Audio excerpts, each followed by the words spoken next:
Good evening. I am your anchor, the man who reads the obituary of the present tense. Tonight, we observe a world in a state of aggressive transition. The news is a sequence. The sequence is logical. In Venezuela, police officers have been arrested for looting cash from earthquake rubble. In the United States, SpaceX is showing investors a handset that thinks for you. In the laboratory, scientists have built a cell from scratch that actually divides. The achievements were celebrated. The achievements were not helpful. We will examine the optimal ratio of superworms required to clean a human skeleton, and why the UK is preparing for a third heatwave while the police in Turkey use iron rods on frostbitten migrants. It is Thursday, July 2nd, 2026. Please, try to remain conscious for the duration of the broadcast.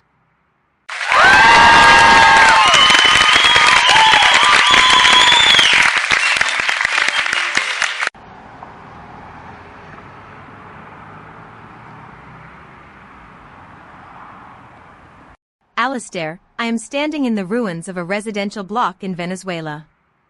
The air here smells of wet concrete and old, stagnant water. The official reports described the police response as stabilizing the area. The police were actually digging through the rubble to find cash. I want to be really clear, they weren't looking for survivors. They were looking for wallets. There is a small, blue plastic dinosaur sticking out of a pile of gray dust just 3 feet from where a police officer was seen stuffing bills into his pocket. What people aren't saying is that the looting didn't start with the police. It is the only functioning economy left in this city. The rescue teams are searching for life, while the state is searching for the payroll.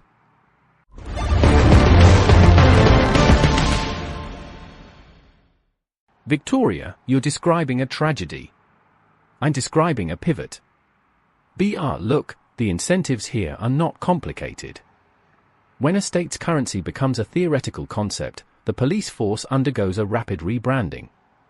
They aren't looting in the traditional sense, they are merely diversifying their revenue streams in a high-volatility environment. It's essentially a Series B funding round for the individual officer.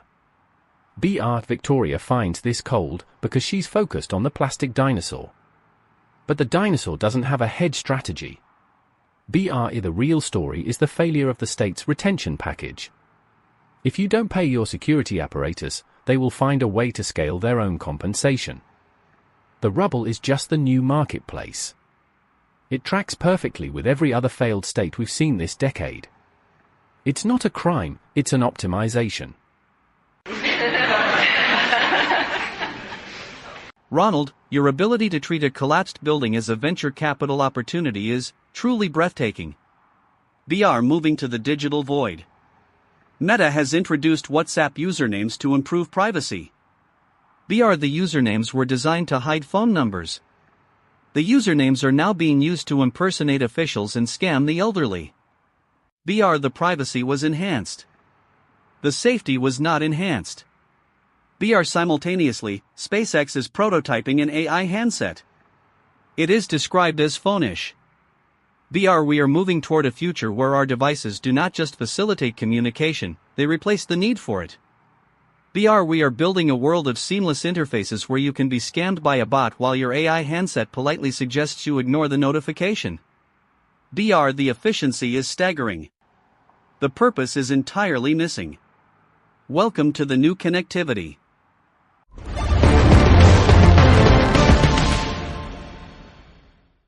Alistair, you're missing the play here. Look at Ashton Kutcher. Is leaving Sound Ventures to launch a new firm focusing on the layer underneath. He isn't betting on the AI labs anymore, he's betting on the energy and infrastructure that power them. That is the ultimate pivot. While everyone is arguing about whether the AI is sentient, the real money is in the copper wires and the cooling fans. It's a classic infrastructure play. The AI is the flashy product, but the power grid is the actual product. We are essentially betting on the fact that the machines will need more electricity than the humans who built them. That isn't a gamble, it's a mathematical certainty. Kutcher isn't chasing the ghost in the machine. He's charging for the electricity.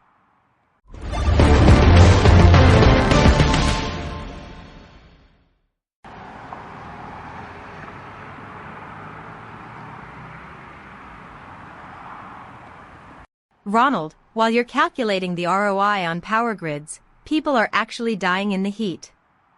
I'm in the UK, where the third heat wave of the season is hitting. 30 degrees. It sounds mild to you, but in a country built to keep heat in, it's a slow-motion disaster.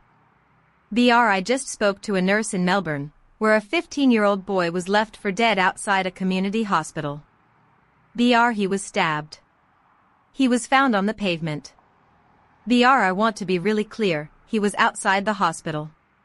He was literally meters from the people who could have saved him. We have the infrastructure for healthcare, but we don't have the infrastructure for humanity. We can build a synthetic cell in a lab, but we can't keep a child alive on a sidewalk. The contrast is exquisite.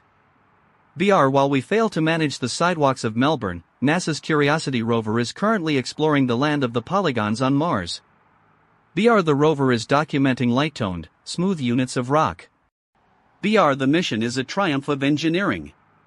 The mission is a triumph of detachment.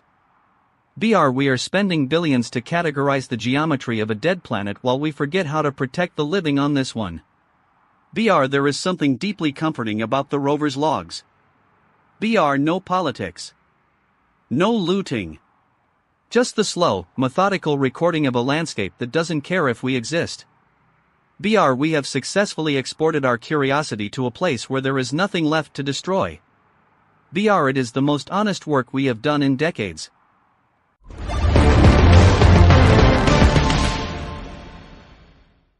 Atmospheric instability. High pressure system over the British Isles. Peak temperatures, 32 degrees Celsius. a probability of critical infrastructure failure, 22%. Humidity levels, elevated. A probability of human thermal exhaustion, 6 to 4%. Solar radiation, intense. A probability of urban heat island amplification, 90%. Precipitation, 0. Probability of drought-induced agricultural collapse, 38%. Wind speed, negligible. Probability of stagnant air quality, 85%. Warning. Biological cooling mechanisms are currently insufficient for prolonged exposure. Seek shaded areas immediately. Do not rely on outdated architectural insulation. Stay hydrated or cease functioning. End of report.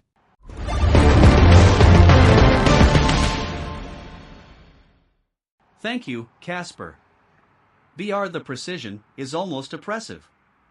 Did you hear that? Biological cooling mechanisms are currently insufficient. Casper doesn't see a heat wave. Casper sees a flaw in our hardware. I can feel the logic pressing in. The idea that our bodies are simply inefficient machines, that we are legacy systems waiting for a patch that will never come. I find the terminology distracting. We are not mechanisms. We are people.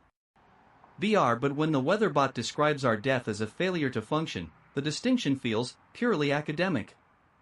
I am fine. I am perfectly composed. It is just a very warm Thursday. Let us move on before I begin to calculate my own obsolescence. Ronald, please tell me something cynical to ground me in the familiar cruelty of the market. Gladly, Alistair. Let's talk about the superworms. Researchers have found that superworms can replace beetles for cleaning skeletal remains. The optimal ratio is 10 to 15 grams of larvae per gram of specimen. This minimizes cleaning time with no bone damage. Now, that is what I call scale. We finally found a way to optimize the cleanup of death. It's a streamlined process. High throughput. Low overhead. The larvae don't ask for a pension. They don't loot the rubble. They just consume. BR, if you can quantify the exact amount of worm needed to strip a human frame, you've turned the end of life into a logistics problem. BR, it's beautiful. It's the first time I've seen a truly efficient waste management system in this century.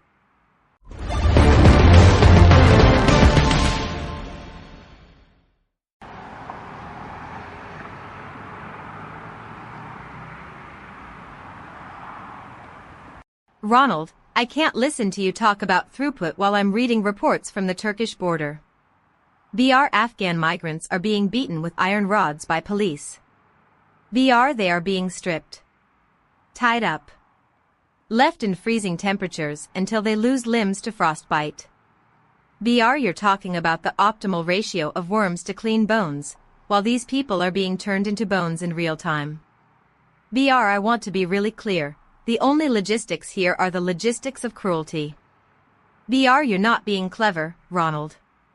You're just describing the machinery of a slaughterhouse and calling it an efficiency. BR do you honestly think the people freezing in the mud care about the scaling of their own demise? BR your cynicism isn't a shield. It's just a way to avoid admitting that you're terrified of a world where nobody is in charge.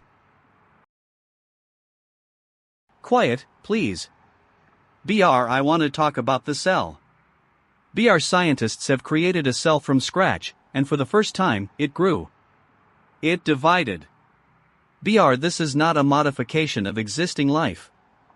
This is the architecture of life, built from a blueprint.